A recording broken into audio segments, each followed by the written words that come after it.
చెప్పి చెప్పి మా నోరు పోతున్నది గాని హైడ్రా ఆఫీసర్లకు చెవు మీద పేరు వార్తలేదని కోపం చేసింది హైకోర్టు.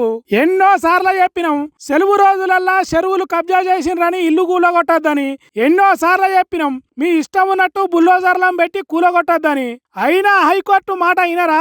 ఏంది పద్ధతి? భూములు కబ్జా అయినాయని చెప్పడానికి మీరెవరు? మీకున్న అధికారం ఏంటిది?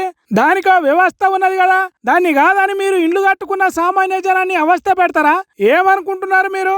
రాత్రికి రాత్రే హైదరాబాద్ పట్టణాన్ని మార్చేస్తాం అనుకుంటున్నారా? మీ చేతిలో ఏమన్నా మంత్రదండం ఉన్నదా అన్నట్టు హైడ్రా మీద హైకోర్టు హై రేంజ్ లో గరమైంది.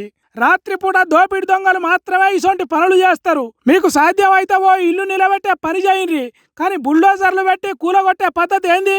మీరు చేస్తున్న పనులు భయం కలిగేటట్టు ఉన్నాయి కానీ భరోసా ఇచ్చే తీరుగా లేవు. ఎప్పుడు ఎవరి మీద హైడ్రా పడుతుందో అని ప్రజలు గజగజ వణుకుతున్నారు. కోర్టులు లేనప్పుడు అందరూ సెలవుల్లో ఉన్నప్పుడు మీరు డ్యూటీలు చేసుడేంది, కూరగొట్టుడేంది? సెలవు రోజులల్లా కూరగొట్టుడు ఆపుండ్రి అని 20 సార్లకు ఎక్కువ ఆర్డర్లు ఇచ్చినాము. అయినా మా మాట వినకుంటే ఏం చేయాలి?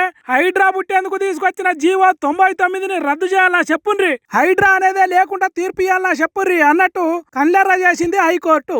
మరి ఇంతగానం చెప్పినా ఈ అడ్డగోలు కూరగొట్టుడు ఆపకుంటే హైడ్రాను రద్దు చేసినా చేస్తది కావచ్చు హైకోర్టు అని అనుకుంటున్నారట కోర్టు కోపం చూసిన వాళ్ళు. మరి ఇప్పటికైనా హైడ్రా కూరగొట్టుడు ఆపి గరీబోళ్ళ ఏడుపు ఆగేటట్టు చేస్తారో, లేకుంటే ఎంత చెప్పినా వినం మేము ఇంతే అన్నట్టు కూలగొడుతూనే ఉంటారో చూడాలి.